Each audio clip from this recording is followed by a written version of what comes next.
قوم سمجھ گئی ہے کہ اس کا مقصد کیا ہے، اور مقصد صرف ایک ہی ہے کہ جو 1947 میں ہم آزاد ہوئے تھے، اب وقت آ گیا ہے کہ حقیقی طور پہ آزاد ہو۔ اور پھر سے میں بتا دوں کہ حقیقی طور پہ ایک قوم کیسے آزاد ہوتی ہے۔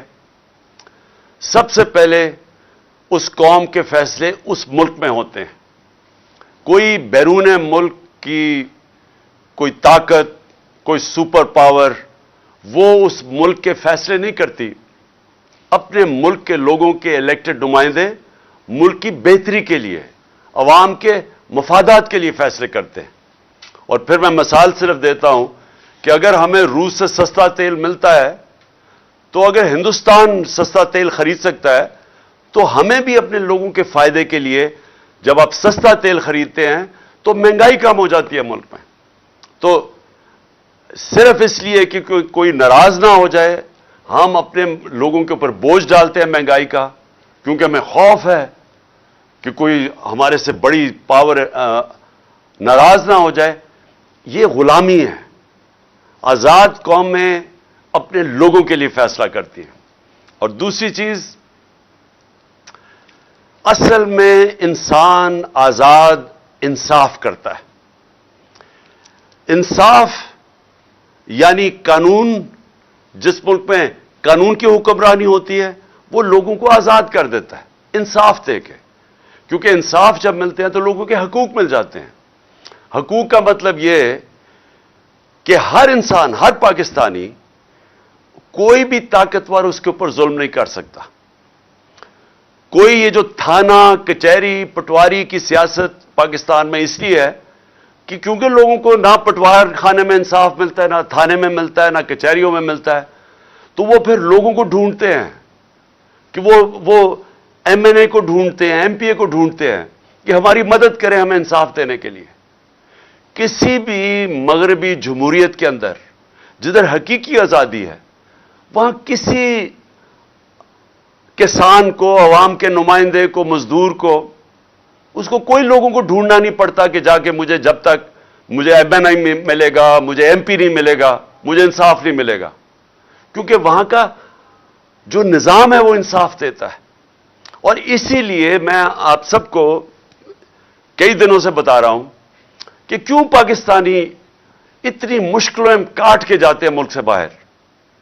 چکوال میں تو نہیں، لیکن گجر خان کے کئی لوگ ہیں جو میں باہر ملا ہوں، یورپ میں ہیں، برطانیہ میں ہیں، وہ کیوں جاتے ہیں باہر؟ اور مشکلوں سے جاتے ہیں، کیونکہ ادھر ان کے جو ملک کا نظام ہے وہ، کیونکہ وہاں انصاف ہے اور وہاں انسانوں کی حقوق کی تحفظ ہے، تو جو لوگ محنت کرتے ہیں انہیں پتہ ہے کہ ان کو محنت کا پھل ملے گا۔ یہ نہیں کہ وہاں کوئی پیسے لوگوں کو بانٹ رہا ہے، وہاں کا نظام ایسا ہے کہ جو محنت کرے گا اس کو اس کا پھل ملے گا۔ اور جو تیسری چیز کہ جو تجارت کرنے جاتے ہیں، مثلا کوئی سرمایہ کاری کرنے جاتا ہے، کوئی بزنس کرنے جاتا ہے، ادھر ان کو یہ اعتماد ہے کہ ان کی جو بزنس ہے وہ اس کو چلانے کے لیے کوئی رکاوٹیں نہیں آئیں گی، رشوتیں نہیں مانگی جائیں گی، سرکاری محکمے ان کی زندگی مشکل نہیں کریں گے جب تک وہ پیسے نہیں دیتے۔ اور اسی لیے وہاں سرمایہ کاری زیادہ ہے، وہاں خوشحالی زیادہ ہے، وہاں روزگار زیادہ ہے، کیونکہ وہاں لوگوں کی حقوق کی حفاظت ہے۔ تو انصاف ہوتا ہے تو خوشحالی ہوتی ہے۔ یہ آپ سب سمجھ جائیں کہ یہ جو ہماری حقیقی آزادی کی تحریک ہے، اس کا سب سے بڑا مقصد یہ لوگوں کو آزاد کرنا، انصاف دے کے، اور انصاف دے کے خوشحال کرنا، روزگار دینا، یعنی وہ ملک جدھر سرمایہ کاری شروع ہو، جدھر کارخانے لگیں، جدھر کسانوں کی مدد ہو۔ اور میں کسانوں کے اوپر پھر سے آخر میں بات کروں گا، لیکن جب تک ایک ملک کے اندر قانون کی حکمرانی نہیں ہوتی، جب تک ایک ملک میں طاقتور اور قانون کے کمزور کے لیے ایک قانون نہیں بنتا، تب تک لوگ آزاد نہیں ہوں گے۔ اور میں بار بار یہ کہتا ہوں کہ اگر ملک کا ایکس پرائم منسٹر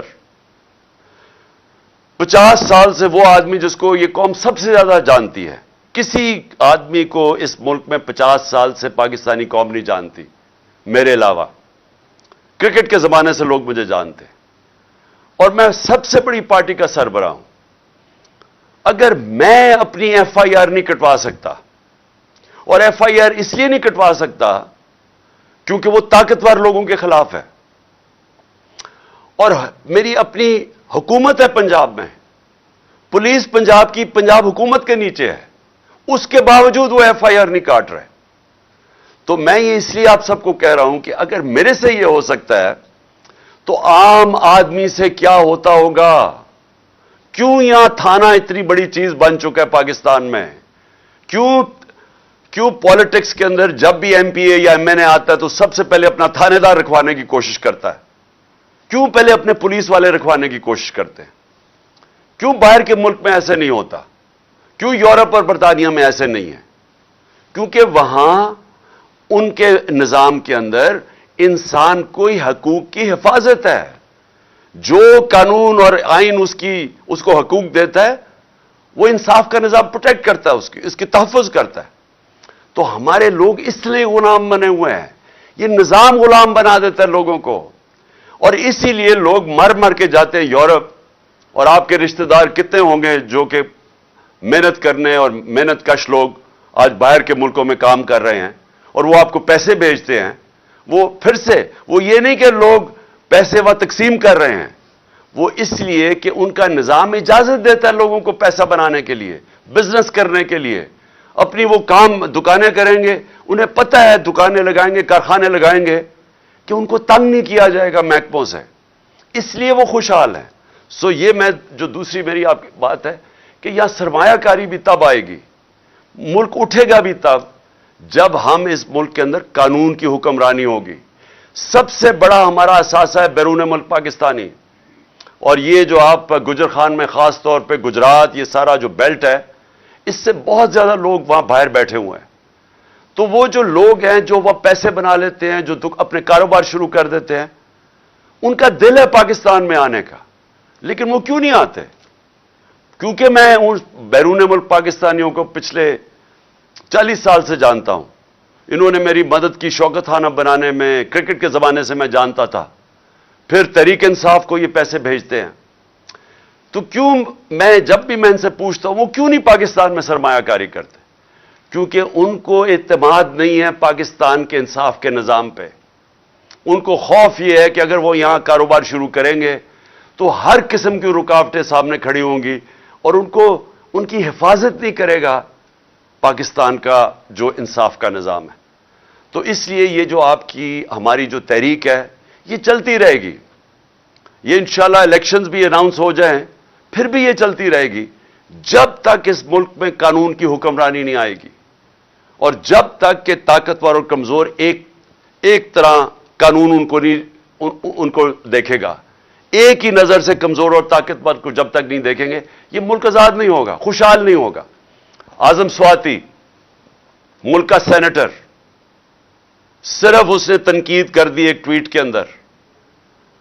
بابر ستار جو اسلام آباد ہائی کورٹ کا جج ہے، اس نے کہا ہے کہ ایک تنقید کے اوپر آپ ایک ٹویٹ کے اوپر کسی کو آپ غدار نہیں بنا سکتے، لیکن جو اس سے ہوا، بچوں کے، میں پھر سے کہتا ہوں کہ تصور کریں، آپ سب تصور کریں کہ آپ کے پوتا اور پوتی ہیں، چلے آپ پوتا پوتی نہیں، آپ کے بچے ہیں 5، 8، 9 سال کے بچے، آپ تصور کریں کہ اس کے سامنے رات کے 3 بجے لوگ گھستے ہیں آپ کے گھر میں، کوئی وارنٹ نہیں ہوتی، اور بچوں کے سامنے آپ کو مارنا شروع کر دیتے ہیں، اور پھر آپ کو لے کے جاتے ہیں اور حوالے کرتے ہیں ایک اور ایجنسی کے، جو نام لیا ہوا ہے اعظم سواتی نے کہ وہ کون ہے، فہیم اور فیصل، ان کی ایجنسی کے ان کو حوالے کر دیتے ہیں، اور وہ پھر ننگا کر کے اس پہ تشدد کرتے ہیں۔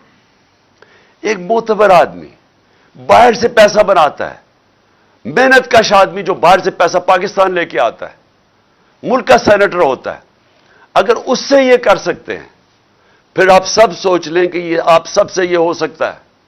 اس لیے آپ کو سٹینڈ لینا چاہیے، کیونکہ جب ایک قوم حق اور سچ کے لیے ظلم کے خلاف کھڑی ہوتی ہے، جو ہمارا دین ہمیں حکم کرتا ہے کہ ظلم اور ناانصافی کے سامنے کھڑا ہونا جہاد ہے، اللہ نے اس کو ایک عبادت کا درجہ دے دیا ہے کہ جب آپ رائے حق کے لیے اور انصاف کے لیے کھڑے ہوتے ہیں تو یہ عبادت میں شامل ہو جاتا ہے، اور اس میں اگر انسان اپنی جان کھوتا ہے تو وہ شہید کرایا جاتا ہے.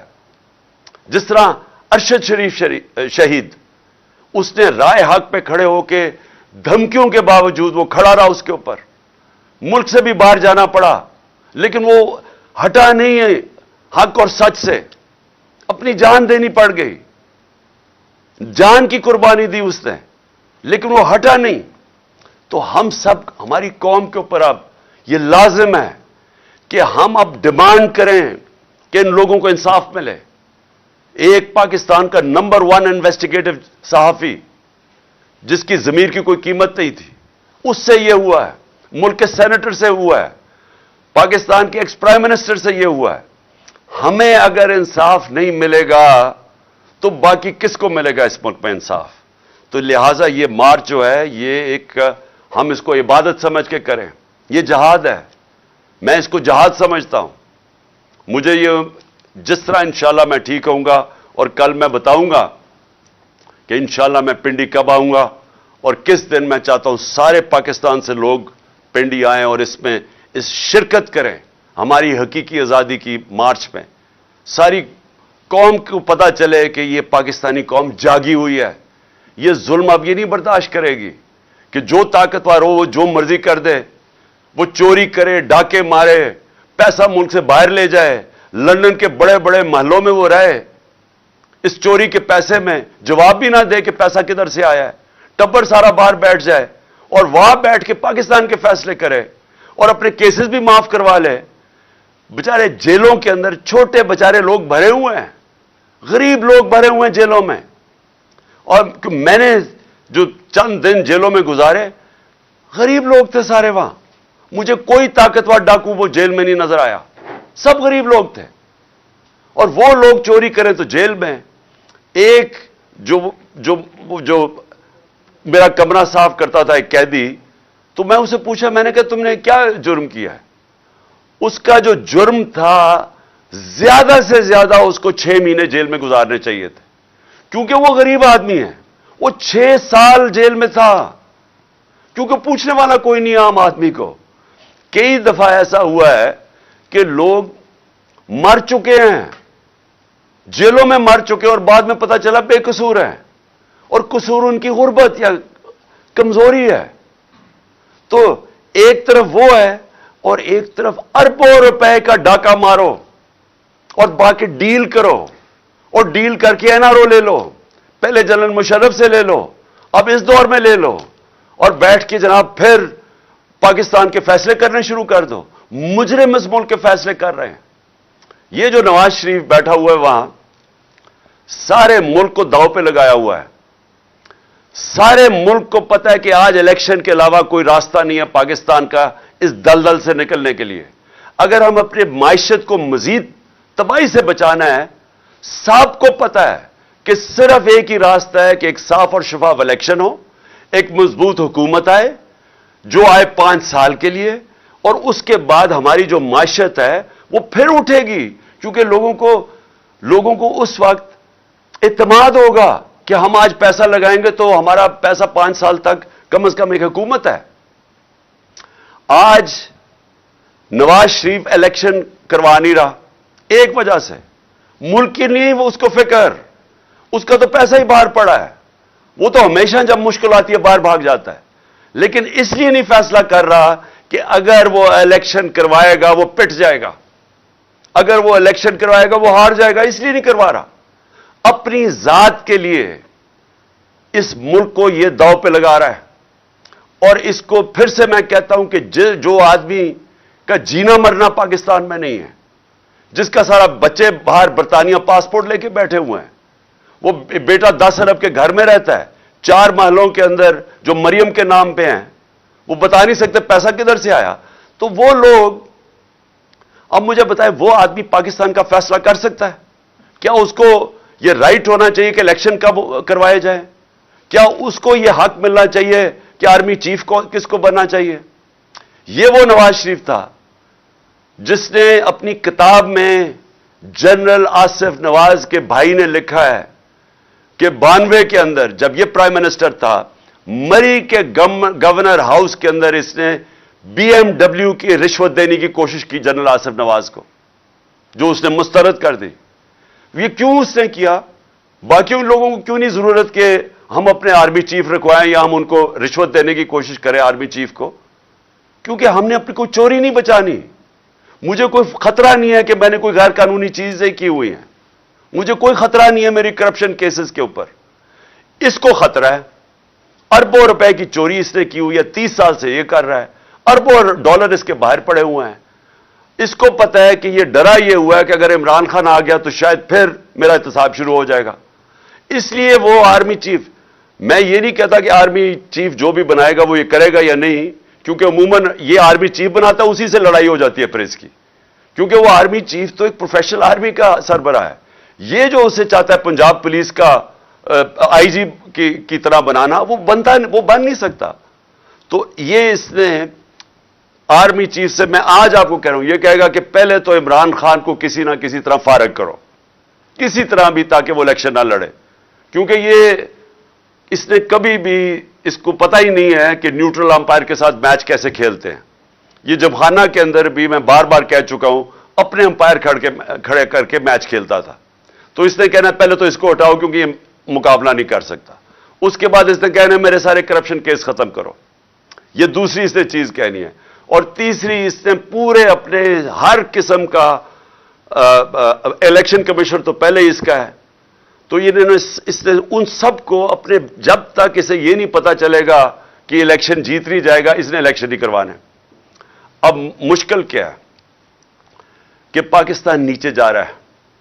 ہم بڑی تیزی سے نیچے جا رہے ہیں. میں کل بھی آپ کو کہا، میں آج بھی آپ کو کہہ رہا ہوں کہ ہم جب تھے 5% تھی پاکستان کا رسک یا خطرہ کہ ہم اپنے قرضے واپس نہیں کر سکتے. یہ مارچ اپریل میں پاکستان کی جو رسک تھی وہ 5% تھی، کہ صرف 5% چانس تھی کہ پاکستان قرضے واپس نہیں کر سکتا. آج 80% ہے. آج 80% چانس ہے. اور یہ کون فیصلہ کر رہے ہیں؟ باہر کی دنیا فیصلہ کر رہی ہے. یہ باہر کے فائنانس مارکیٹس فیصلہ کر رہی ہیں. یہ ہم نہیں کر رہے. باہر جو فائنانس کی دنیا بیٹھی ہوئی ہے وہ اب یہ کہتی ہے کہ 80% چانس ہے پاکستان قرضے واپس نہیں کر سکتا. یہ سمجھ جائیں کہ اس کا مطلب کیا ہے. اور میں کل بھی بتایا، میں آج بھی بتا رہا ہوں، اس کا مطلب یہ ہے کہ کوئی باہر سے سرمایہ کاری نہیں کرے گا پاکستان میں، کوئی باہر سے انویسٹمنٹ نہیں لے کے آئے گا پاکستان میں، اور کوئی باہر سے کمرشل بینک پاکستان کو قرضے نہیں دے گا. تو کیسے اب پاکستان کا جو ڈالر گیپ ہے، یعنی ہمارے پاس خسارہ ہے بہت بڑا، ہم کیسے یہ پورا کریں گے؟ کیسے اپنی قرضوں کی قسطیں دیں گے؟ اور اگر ہم یہ نہیں دے سکتے تو آگے جو آج حالات ہے نا، آج ان کے دور میں 50 سال میں سب سے زیادہ مہنگائی ہوئی ہے. ہمارے اور ان کے دور میں مہنگائی دگنی ہو گئی ہے. لیکن جو تب، اگر آپ پاکستان خدا نہ خواستہ اپنے قرضے واپس نہ کر سکا، تو وہ یہ آپ سوچ ہی نہیں سکتے کہ یہ کدھر جائے گا، روپیہ کتنا گرے گا، مہنگائی کتنی ہوگی، بے روزگاری کیا ہوگی، پاکستان کے حالات کیا ہوں گے، کیا وہ کوئی کنٹرول بھی کر سکے گا. اور یہ سارے کو، جو بھی اکانومسٹ ہے پاکستان میں، جو ماہرین ہیں معیشت کے، سب کو پتہ ہی ہے. لیکن وہ آدمی جو لندن بیٹھا ہوا ہے وہ نہیں کروائے گا الیکشن، کیونکہ وہ اپنی ذات کے لیے اس کو پڑا ہوا ہے. اور اس لیے میں آج یہ آپ سب کے سامنے یہ آج کہنا چاہتا ہوں کہ ہمارے ملک، یہ جو ہماری مارچ ہے، یہ الیکشن اس لیے چاہ رہی ہے کہ یہ آدمی جس کا کوئی سٹیک پاکستان میں نہیں ہے، یہ اس ملک کو تباہی کی طرف لے کے جا رہا ہے اپنی ذات کے لیے. اور اسی لیے بہت ضروری ہے کہ جب میں انشاءاللہ کل کے دن، میں آپ کو دن بتاؤں گا کس دن آپ نے پنڈی پہنچنا ہے. میں سمجھتا ہوں سارے پاکستانیوں کو اس طرف آنا چاہیے. اور میں ایک اور چیز پہ آج بات کرنا چاہتا تھا. 6 ہمارے پولیس والے کل شہید ہوئے ہیں دہشت گردی میں. اور ہم دیکھ رہے ہیں کہ جب سے یہ حکومت آئی ہے دہشت گردی بڑھنی شروع ہو گئی ہے. ہم یہ دیکھ رہے ہیں کہ افغانستان میں جب وہ حکومت آئی ہے، ہمارے زمانے میں تو وہ حکومت تھی افغانستان میں جو کہ ہمارے خلاف تھی، پرو ہندوستان تھی. آج وہ حکومت آئی ہے طالبان کی جو کہ پاکستان کے خلاف نہیں ہے، اور ان سے ہمارے تعلقات اچھے ہو سکتے ہیں کہ ہم جو پہلے افغانستان سے دہشت گردی آتی تھی، اس حکومت کے ہوتے ہوئے ہمیں اصولاً تو ہمیں اب افغانستان سے دہشت گردی آنی نہیں چاہیے، لیکن ہوا کیا ہے؟ جب سے یہ آئے ہیں پاکستان، پہلے تو سوات کے اندر ہم نے دیکھا کہ وہاں ایک پبلک سڑکوں پہ نکلائی، ان کو خوف آنا شروع ہو گیا کہ پھر وہ پرانے زمانے کی طرح وہاں حالات بگڑ رہے ہیں، اور پھر ہم دیکھنا شروع ہو گئے کہ دہشت گردی بڑھنی شروع ہو گئی ہے۔ اور اس حکومت کو پاس یہ سوچ ہی نہیں ہے، ان کے پاس ٹائم ہی نہیں ہے ان چیزوں کا سوچنا، نہ یہ معیشت کو سوچ سکتے ہیں، وہ تباہ ہو رہی ہے، نہ یہ سوچ سکتے ہیں کہ ملک کی سیکیورٹی کو کیا کرنا ہے، نہ ان کی فورن پالیسی کا پتہ ہے کیا کرنا ہے، صرف مقصد ہے کہ ہمارے کرپشن کیسز ختم ہو اور کسی طرح تحریک انصاف کو ختم کیا جائے، یہ صرف ان کی پرائیورٹی ہے۔ تو آج یہ لمحہ فکر ہے ہم سب کے لیے، اور خاص طور پہ پختونخوا جدھر انہوں نے لوگوں نے بڑی قربانی دی، یہ جو ساری امریکہ کی جنگ میں ہم جب شامل ہوئے، سب سے تباہی قبائلی علاقے میں آئی۔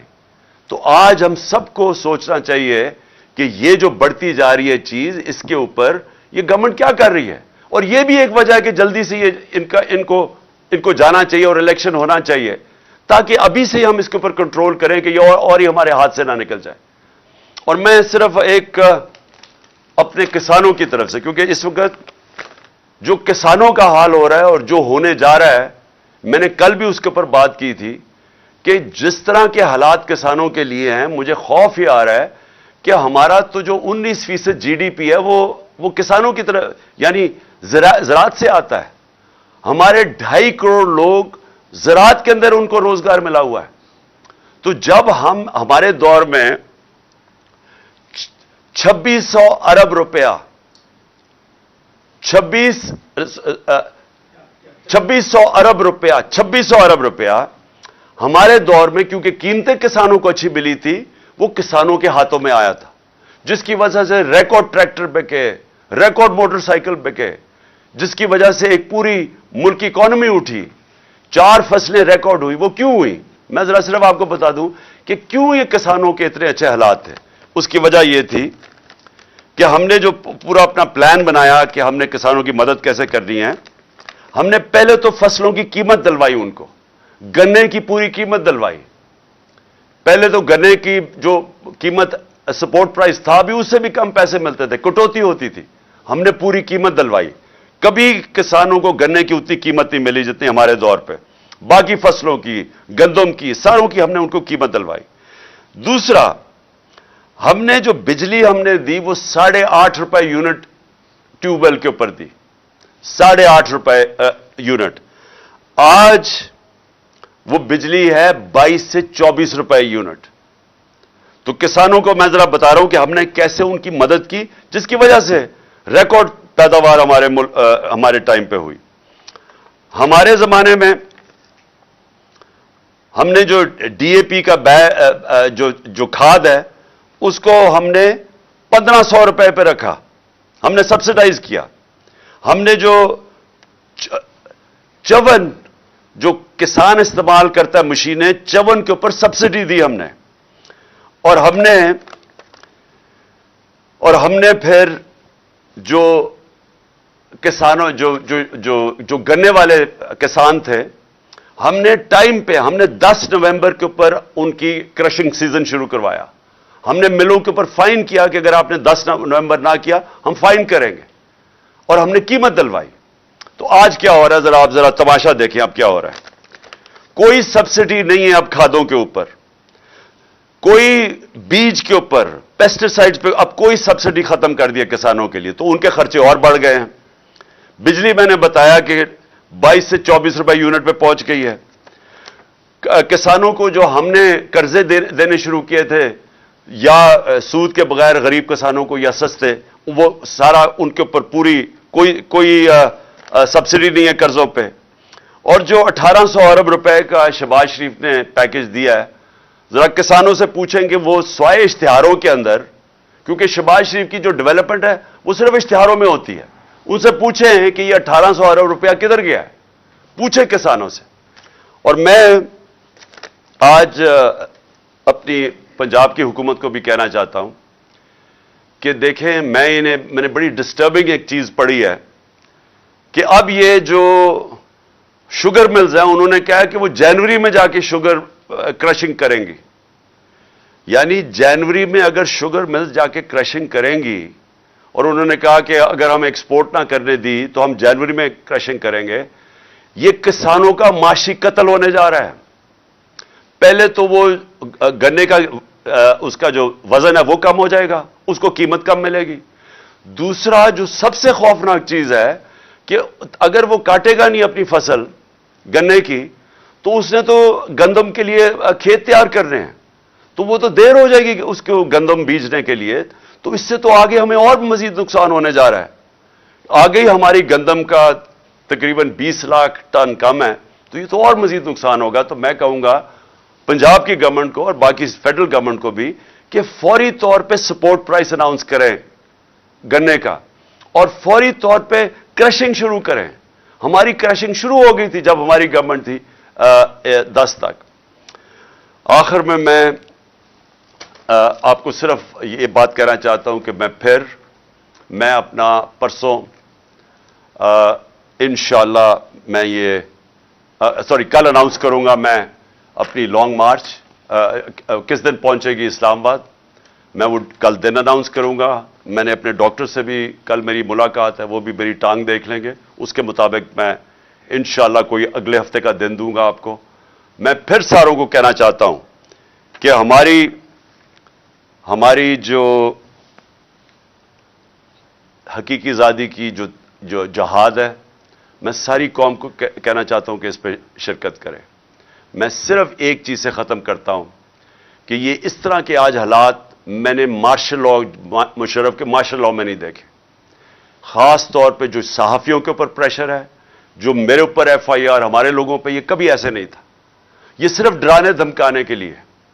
میں آج بولڈ ٹی وی والے شعیب شیخ کو, انہوں نے اس کی زندگی کو خطرہ اب ہو گیا ہے.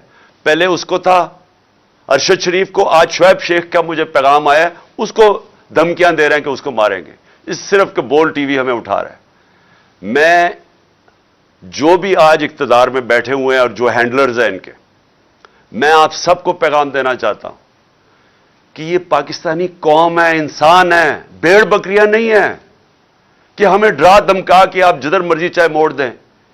یہ قوم پیچھے نہیں ہٹے گی. آپ فیصلہ صرف یہ کرنا ہے کہ تبدیلی پرامن آئے گی یا پھر وہ جو تباہی والی تبدیلی ہوتی ہے جو سب کے ہاتھ سے نکل جاتی ہے, یہ وہ آئے گی. لیکن تبدیلیوں کو اب کوئی نہیں روک سکتا. پاکستان زندہ باد.